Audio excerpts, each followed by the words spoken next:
izizi ga-anụ na nya bụ akwụkwọ akụkọ na-ekwu si hospital detains 14-year-old boy over 1.6 million naira medical bill.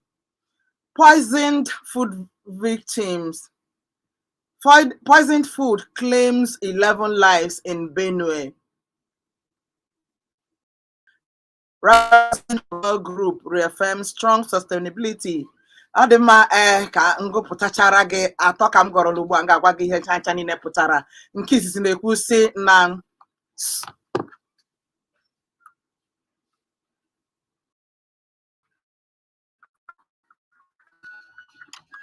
I've gone live.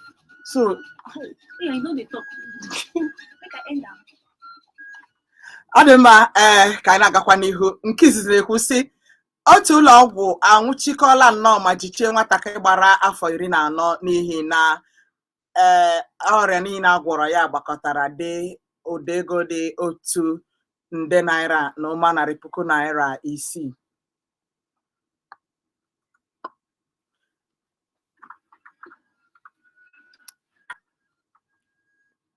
Nke abụọ ngoro gị agaghị ekwukwazi si na mmadụ 11 anwụọla na steeti Benue n'ihi na ha riri nri etinyere ihe na-egbu mmadụ na ya. Otu a bụ ndị a mara amara n'ịhazi ụlọ nleta anya a na-akpọ Radisson Hotel Group na-akọwa na n'okeosiladị na anya bụ asọmpi egwuregwu mba ụwa na-aga n'ihu n'ugbu a na ha kwere nnọọ nkwa iletacha ndị ọbịa niile ga-abịakwute ha na obodo a na-akpọ Qatar anya nkọmakọma 2023 APC opposition parties bicker over digital vote buying allegations. A na-akọwa na dịka ọ dị ugbu a gbasatara ntuli aka elu nke a ga-eme n'afọ na-abịa abịa otu ndọrọndọrọ ọchịchị All Progressives Congress nakwa nke ndị ọzọ na-ama ha aka n'ihu ha nọzi ugbu a na agbarịta onwe ha ụta azụ gbasara anya bụ ebubo eboro na ọtụtụ amaala otu ndọrọndọrọ ọchịchị ụfọdụ amaala amụma isi na ọgbọ ọnya nwududo wezuo akwụkwọ ntuli aka ndị mmadụ. Ondo hairstylist poisons self after being jilted by boyfriend. Asị na otu nwa agbọghọ na-edozi ndị mmadụ isi na steeti Ondo na ọ gara nnọọ gbugbuo onwe ya n'ihi na enyi ya nwoke gbahapụrụ ya. Ọ dị egwu. 45-year-old man beats wife to death in Ogun. Nwoke gbara afọ 45 egbuola nwunye ya ọnwụọ pee. Chineke bara ihe ọjọọ mba.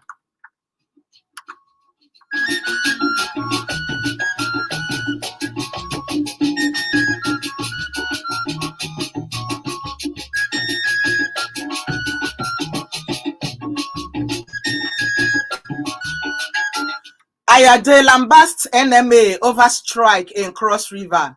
Anakọwa na Ọchịọha steeti Cross River bụ Ọkammụta Ben Ayade na ọ katọọla ya bụ amụma ịgba abụghị ọrụ nke ndị ọrụ ahụike mara ma gbakwa na steeti Cross River. Gaa n'akwụkwọ akụkọ a ka gụọ ya nke ọma Vanguard.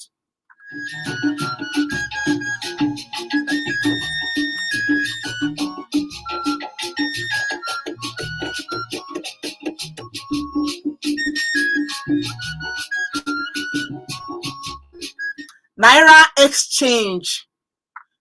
exchange at 445.38 to dollar. A na-akọwa na dịka ọ dị ugbu a na ego na-adakwa o na ego ala Nigeria bụ naira na ọ bụzi nnọọ 445 na ụma kobo 38 ka ọ nọ na ya nyegara ya bụ ego mba America. Kwankwaso Kent March pro-Tinubu rally in Kano, Ganduje. Onye ka bụ Ọchịọha steeti Kano bụ Ganduje na-akọwa na onye ajọ ọkọlọtọ NNPP ya bụ Nigerian People's Party wee nọzakwa onye isi ala bụ Rabiu Musa Kwankwaso na ọ dịghị ihe onye katara mkpọtụ ka o ruoro ndị ka ndị na-akwado eruo ka ndị na-akwado Tinubu ga-anakwa aka ka ị mara ihe kpatara eji agba ịgba ọnụ a. Ekiti Assembly, my impeachment unconstitutional, can't stand judicial scrutiny.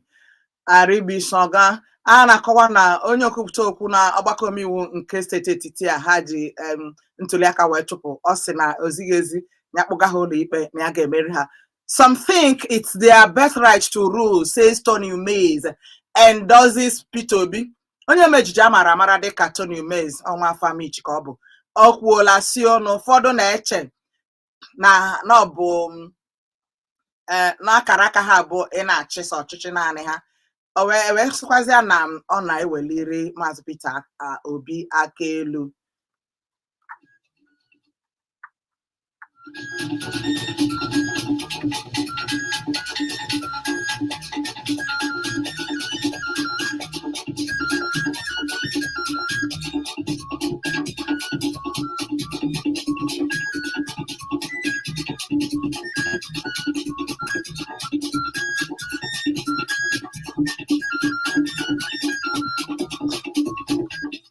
The tribalized Nigerians do not exist.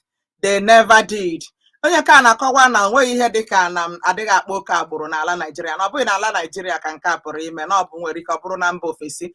Nke a agụọlara m gị 11 die of food poisoning in Ndo. Agụpụta gbugom ya mbụ. 700 million naira Diezani cash. EFCC rearranges Yaro others. A na-akọwa na dịka ọ gbasatara n'ụlọ aka ego ahụ a na-ekwu na onye bụbu minista mmanụ ala Nigeria bụ Diezani Madeke mere nke dara ụda ego dị narị nde naira 7 na ụlọ ọrụ na-ahụ maka ibuso mpụ na nrụrụ aka ego ala anyị agha bụ EFCC na mkpirisi bekee agakwala ọzọ ga nwụchikọ Yaro. Otu a ka ọ dị n'akwụkwọ akụkọ a.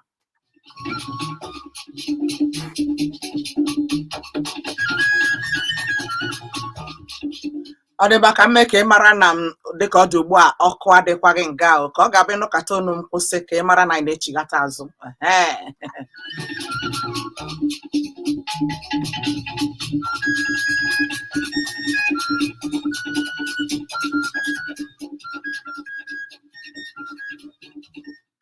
Go to jail, court orders ex-South Africa's President Zuma. Nke a gbara elu kemgbe ụnyaahụ na otu ụlọ ikpe ukwu dị na mba South Africa agwala kachiburu ha mbụ bụ Jacob Zuma ya gachiga n'ụlọ mkpọrọ. Amaghị ihe kpatara nke a dịka a na-ekwu na ya nwa na-anụ ọgụ na-anụsi ike kosi n'ụlọ mkpọrọ pụta, mana ha gwara ya chiga azụ n'ụlọ mkpọrọ. Go to jail, South African court orders Jacob Zuma. Earthquake kills 40. Ọ dị mma nke a bụ over, abụghị naanị ya. Earthquake kills over 40, injures many in Indonesia. A na-akọwa na mmiri ala egbuola mmadụ 40 na mba Indonesia, ebe ihe karịkwara ọnụọgụ ụfọdụ bụ ndị nwetara ihe mmerụ ahụ. Ya ebe a etu ka nsogbu ya n'akwụkwọ akụkọ Vanguard dịka o jiri nkeji 25 gafee elekere 2.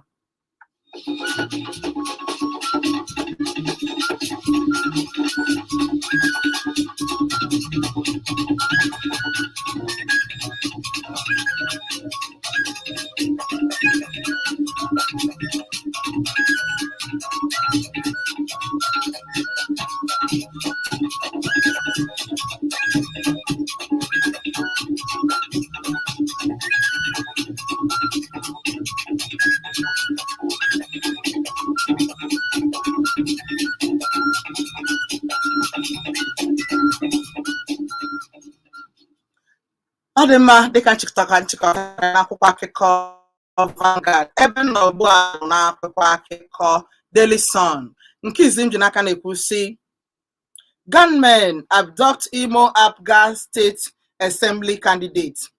A na-akọwa na ndị obu egbe agala nnọọ gatọrọ otu nwoke chọrọ iji ọkọlọtọ otu ndọrọndọrọ ọchịchị All Progressives Grand Alliance bụ Apga wee zọọkwa ịnọchi anya n'ọgbakọ omeiwu etiti ọgbakọ omeiwu nke steeti ahụ. Gunmen abduct Imo Apga Assembly candidate. Ọ na-akwụkwọ akụkọ Daily Sun ka ihe ndị a niile si apụta. Breaking, court orders INEC to resume voter registration. Nke a gbara elu kemgbe ụtụtụ. A na-akọwa na ụlọ ikpe enyela iwu ka ụlọ ọrụ a na-ahazi nhọpụta ọchịchị n'ala Nigeria bụ INEC na ha mkpirisi bekee ka ha chiga azụ malitekwa idekọ aha ndị mmadụ. Enwe m na-ajụ sị o kwere omume.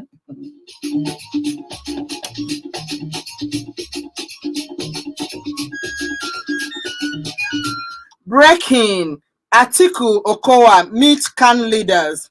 Anakowa na onye ahụ ga-eji ọkọlọtọ otu ndọrọndọrọ ọchịchị PDP bụ Atiku Abubakar nakwa osote ya bụ Patrick Okowa na ha na ndị isi ndị otu jikọrọ ndị ụka Kraịst bụ Christians Association of Nigeria na ha emeela nzukọ.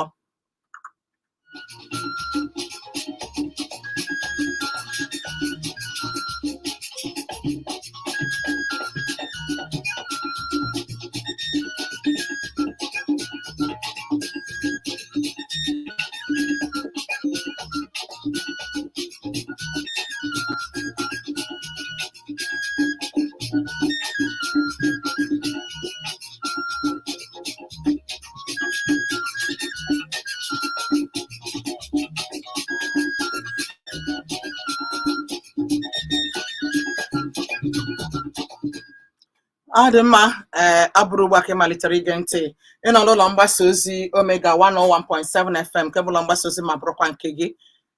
Ihe mmemme ị na-egekwanụ ntị na abụ isi akụkọ dị n'akwa akụkọ ala anyị, newspaper headlines n'asụsụ Igbo ya. Ka anyị na-agakwa n'ihu maka na aka m nọkwa n'akwụkwọ akụkọ Daily Sun nke m ji n'aka ugbu a. Ọ na-ekwu sio Pastor, 2 others arrested for killing man 38 for ritual. Anwụchikọla otu onye si na ya bụ onye na-aka ụka nakwa mmadụ abụọ ndị ọzọ n'ihi na ha gburu otu nwoke gbara afọ 38. Ọ na-akwụkwọ akụkọ ka ị ga-agụkwa ihe mere na ya bụ akụkọ nke ọma nke ọma.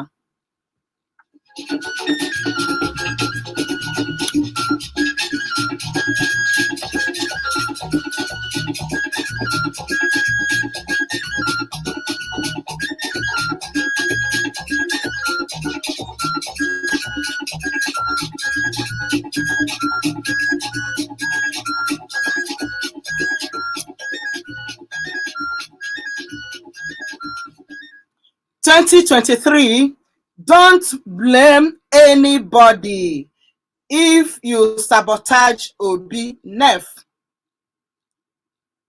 2023, don't blame anybody if you sabotage Obi NEF. Ọdịma NEF bụ pụtara Northern Elders Forum, ya bụ otu jikọtara ndị okenye na mgbago ugwu. Ọha na-asị ndị Igbo, unu atakwala onye ọbụla ụta ma ọ bụrụ na unu emegide ihe a unu na-eme wee gbochie Maazị Peter Obi iweta ọchịchị n'afọ na-abịa abịa. Ndị na-ekwu nke a bụ Northern Elders Forum, ya bụ otu jikọtara ndị okenye na mgbago ugwu. 2023, don't blame anybody if you sabotage Obi, Northern Elders Forum.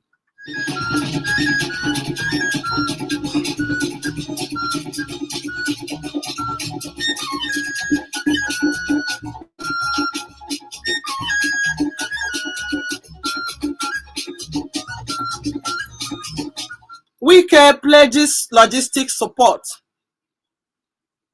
for Kwankwaso presidential campaign. Wike pledges logistic support for Kwankwaso presidential campaign. Anakọwa na Ọchọha State Rivers bụ Nyesom Wike na okwela nkwa na ya ga-akwado onye ahụ na-azọ ọkwa n'okpuru ọkọlọtọ New Nigerian People's Party bụ Rabiu Musa Kwankwaso na ọ ga-eji ma ego ma ihe ndị ọzọ wee kwagide ya.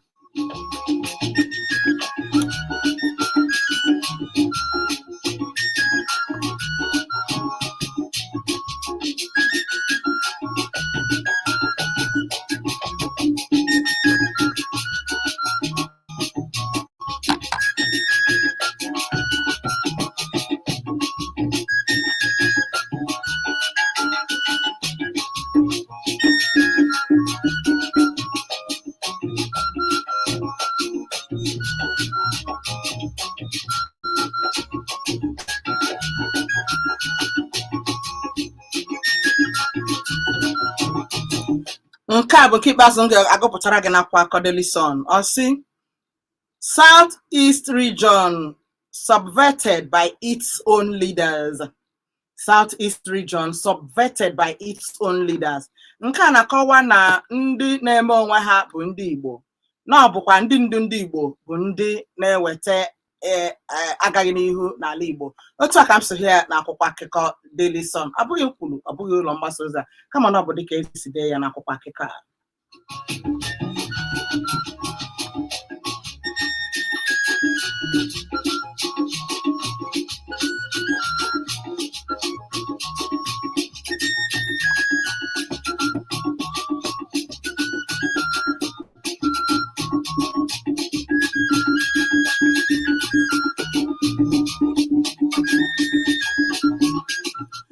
Ebe m nwechara ụbanụ n'akwa akụkọ Punch nke izi na-ekwusi Adamawa police arrest 52-year-old suspect for raping minor. Anwụchikọla otu nwoke gbara afọ 52 n'ihi na steeti Adamawa n'ihi na ọ kwara nwatakịrị iko n'ike. Kwankwaso cautions those undermining PDP G5. Rabi Musa Kwankwaso ọ gbara nnọọ elu n'akụkọ nke tata. O kwuru kwụsị ike. O wee na-ekwusi ndị ọbụla bụ ndị ahụ na-elele mmadụ 5 ndị ọchịọha steeti ndị ahụ si kwuru na ha agaghị akwado Atiku mana ha nọ n'okpuru ndọrọ ndọrọ People's Democratic Party. Ọgwa ndị ahụ na-elele mmadụ 5 ndị ahụ kpọrọ nwa ha G5 ha kpachara anya ha elelekwa na G5 governors. Ọ Kwankwaso na-ekwu.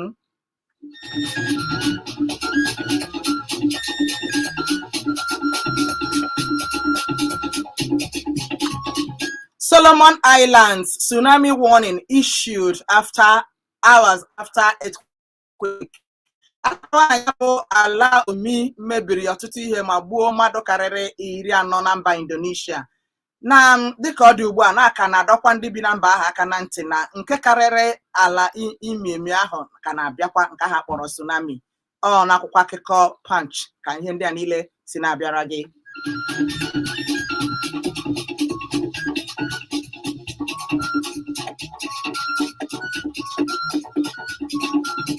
(2023) How to avoid electoral violence. Khan SULTAN. Dịka ọ gbasatara ntuli aka elu a ga-eme n'afọ na-abịa abịa, otu jikọrọ ndị ụka Kraịst ekwuola na ihe ama ihe ndị ọzọ bụ ihe a ga-eme ka e wee gbanahụ ọgbaghara isi na ya bụ ntuli aka nke afọ ọzọ wee dapụta. Otu aka ahụ kwazi onye eze ọdịnala nke mba Sokoto, ya bụ steeti Sokoto, na-enyekwazi otu ndụmọdụ ahụ n'akwụkwọ akụkọ Daily Punch ka ị ga-ahụ ihe ndị a niile gụọ ha nke ọma nke ọma. 51 Boko Haram terrorists surrender in Northeast. Ndị ruru ọnụọgụ 51 ndị agha Boko Haram na ha achịrịla aka elu na mpaghara Northeast. Akwụkwọ akụkọ a na-ede.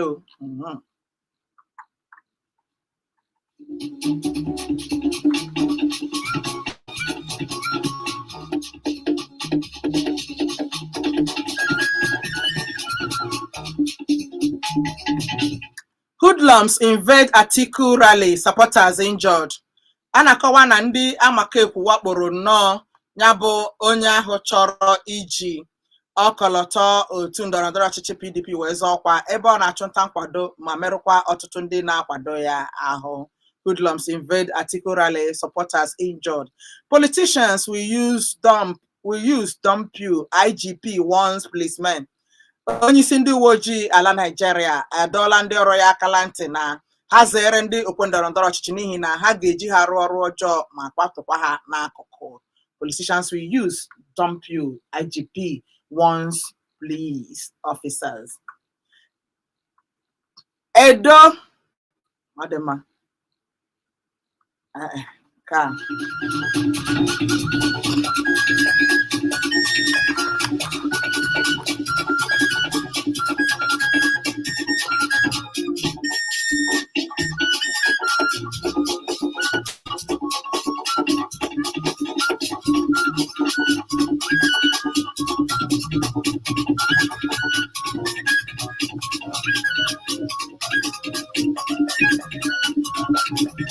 Nigeria won't face food crisis, FG replies IMF.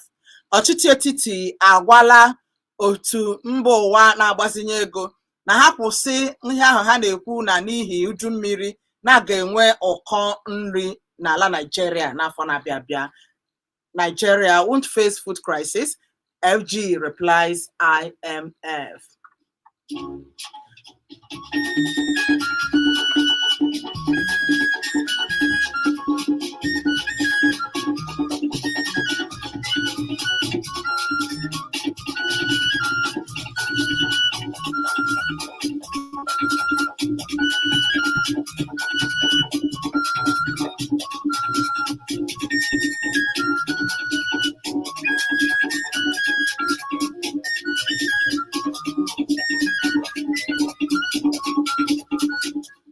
Nke ikpeazụ m ga-agụrụ gị n'akwụkwọ aka anyị bụ si investors of $500 million agro-industrial park in Abia.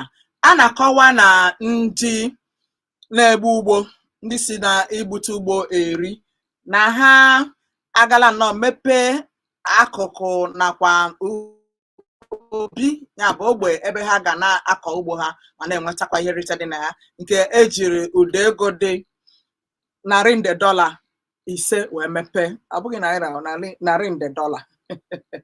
Ọ dị mma ka njidegodi ya n'ebe a. Cheta na ọ bụ n'akara ekwentị 08151017777 maọbụ 09071121017. Ebe a ka ị ga-akpọ ma tụtụ ụtụ nke gị.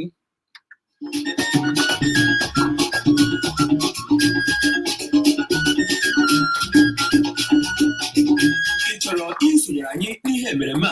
Ndị a bụkwa iwu ndị ga-agbaso. Nke mbụ, kpọọ anyị n'akara ekwentị ndị a: 08151017777 maọbụ 09071121017. Nke abụọ, ị ga-agwa anyị aha gị, ebe isi akpọ, isi ị ga-achọ itinye ọnụ na ya, ma gị cheta na ọ bụ naanị otu nkeji ka ị nwere iji tụtụ ụtụ nke gị. Nke atọ, biko akparịkwana maọbụ kwutọọ onye ọbụla nke na-ege ntị maọbụ onye ọbụla kpọrọ ọnụ n'ihe emereme a. Oge isi akụkọ dị n'akwụkwọ akụkọ ala anyị naanị n'Omega 101.7 FM Umuchu.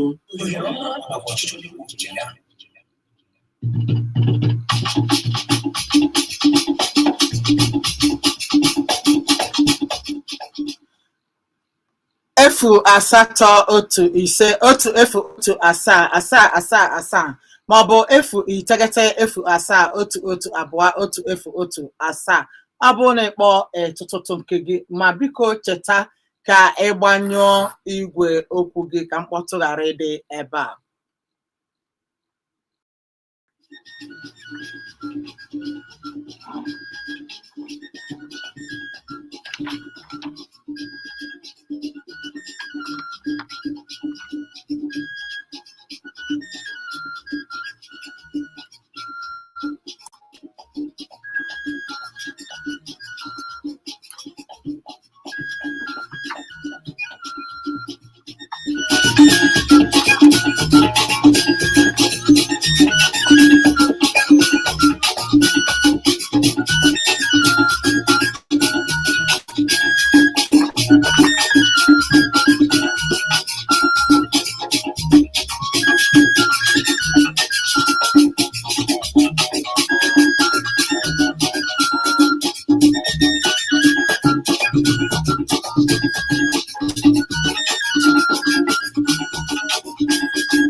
I'll send it.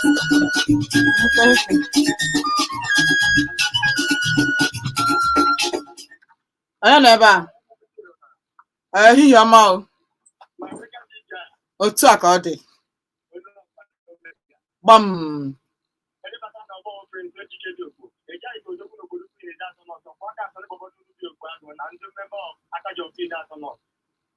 Nnọọ.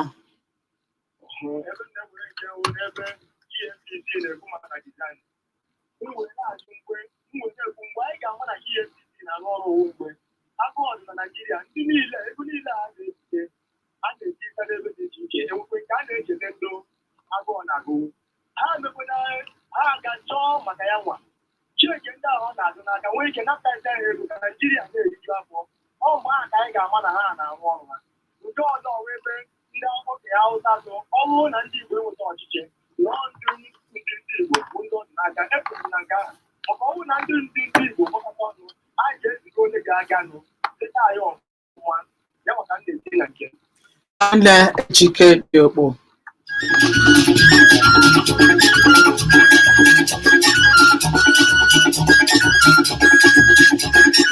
onye nọ ebe a adị m mma ndewo ehihie ọma no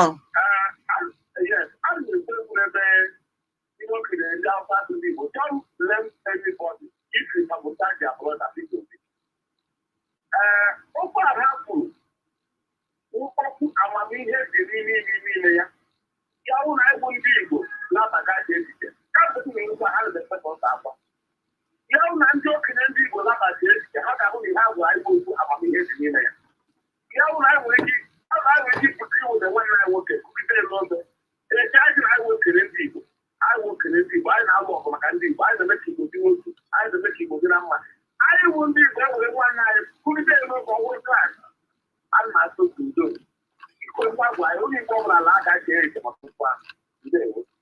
Dalụrụ nne 08151017777 maọbụ 09071121017 anyị nọkwa n'ọgbọ ikuku ị gaa na Facebook ka ị pịa Omega 101.7 FM ị ga-ahụ m nga ahụ ume gboro John Basco Ikechukwu isitere were wee zite ozi gị nọ n'ọgbọ ikuku iwe na-asị na ihe na-eme na ọgbakọ omeiwu nke steeti Ekiti na ha na-eṅomi ogbo ha nke steeti Imo na ogbo atọ ka ha wepụrụ na onye okwupụta okwu n'ọgbakọ omeiwu ahụ iwe sị ọ dị mma na a na-agụkọkwa ya otu a na-agasị na nke steeti Imo kacha n'ọnụọgụ mana na n'ime ihe niile ahụ na amazighị ebe ihe gbasatara ọnọdụ iwu na ihe ndị ọzọ chere ihu ọkachasị n'ebe ọ gbasatara ndị na-ekwu okwe ndọrọ ndọrọ ọchịchị dalụrụ ile umegboro John Bosco Ikechukwu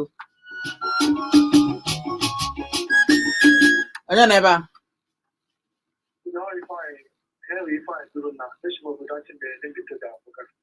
ndewo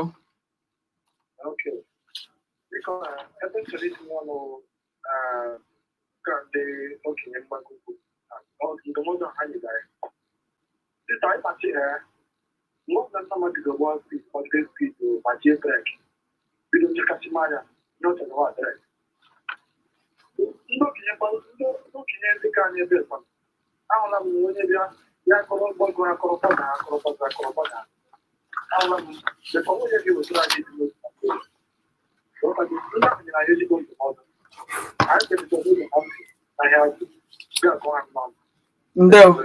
Ndewo.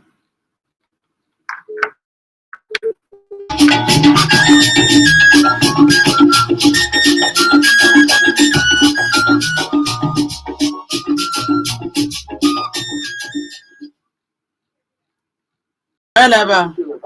Ehihie ọma o. Ehihie ọma. Ndewo.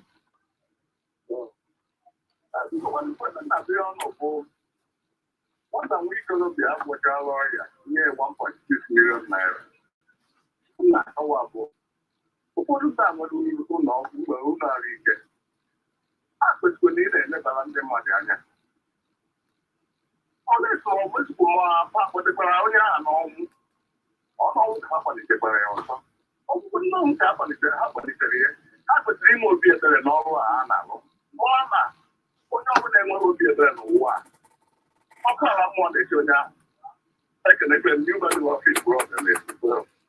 Dalụrụ na Babylon ọfụ onye ka bụ Jacinta Ngozi isi m ehihie ọma nwa nnukwu na n'isitere Akụma nke dị n'okpuru ọchịchị ime obodo Oru East iwe sio na na onweghị ihe nwere ike ka mmadụ gbuo onwe ya. Ọ dị mma esi nọ na-ewe Chineke iwe, ya bụ ndị na-egbu onwe ha.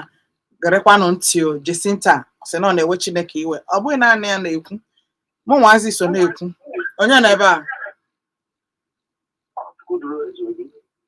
Ezeobi nọ.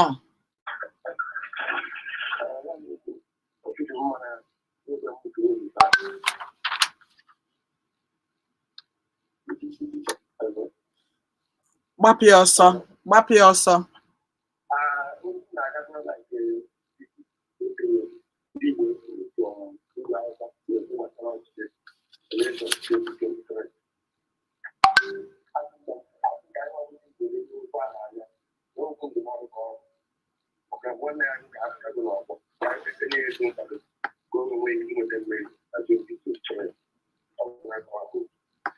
Ndewo.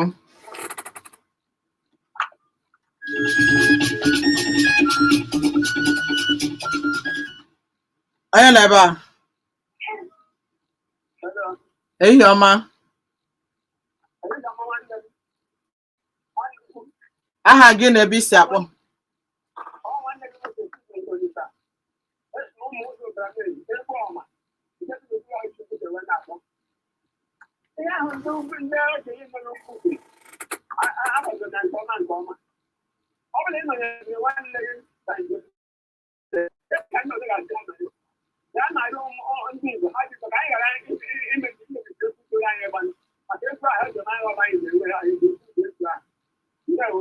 Daalụ rinne.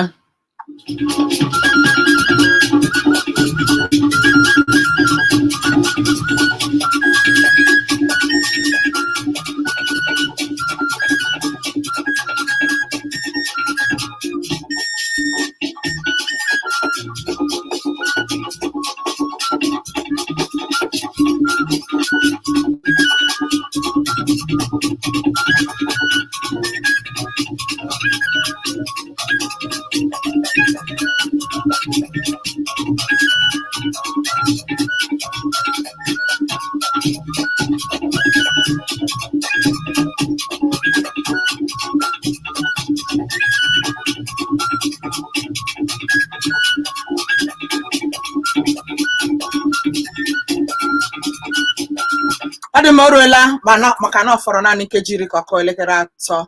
O ruola mgbe m ga-agụpụta ozi ndị batara site na igbe ozi nke sitere n'akara ekwentị. Maka ndị nna agụrụ gị kemgbe bụ nke dị na ọgbọ ikuku. Agha Ifeanyị, ahụrụ m ozi gị. Ese na ya bụ okwu Maazị Peter Obi kwuru na ya nwa ga na-achị, na ọ bụrụ na ịhọpụta ya n'ọkwa ọchịchị na ya agaghị ege onye ọbụla ntị.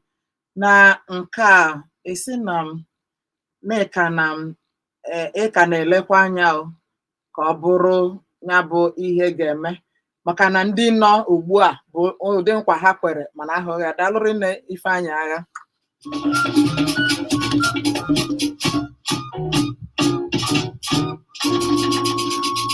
Adị m ọbụrụ gbakere sonyere anyị, anọ m n'ọgbọ nzisa n'ọgbọ nke akara ekwentị. Ozi zitere anyị ka m na-achọ ka ngụpụta ngalala, ya mere ọ bụrụ na ị na-akpọ akpọ nwee ndidi, n'ihi na eleghị anya anyị agaghị enwe ohere iburu oku gị ka anyị gụpụta kenere ndị zitere anyị ozi. Onye nke si ehihie ọma, na ọ bụ ihe ziri ezi nye ala Igbo bụ ihe ahụ ndị okenye mgbago ugwu na-ekwu. Isi na Igbo Kalistus nwanne ka sitere obodo. Daalụ rinne.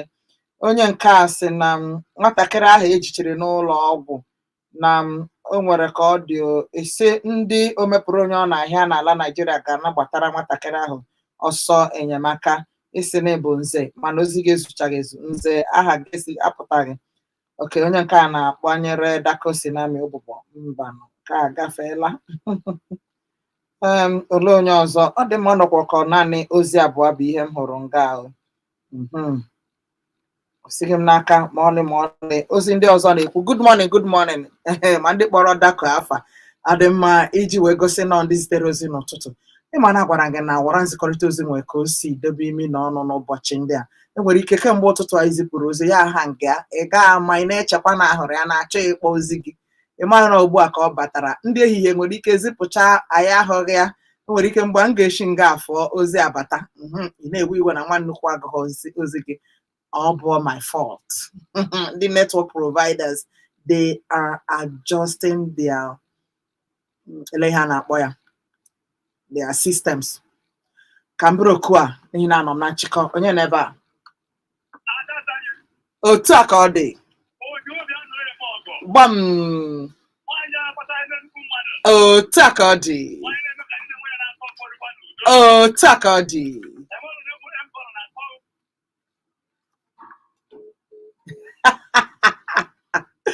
Gbaghara ọwara nzikọrịta ozi Polymatins aka eme ime ohere kpọchighị amaka ama m na maka esi ịmaka aka eme enweta ya ma gwacha ndị steeti Enugu ịmaka aka eme enweta ya Kano nwa.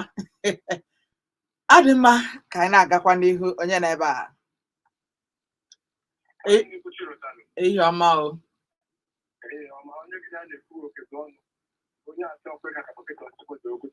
Ndewo.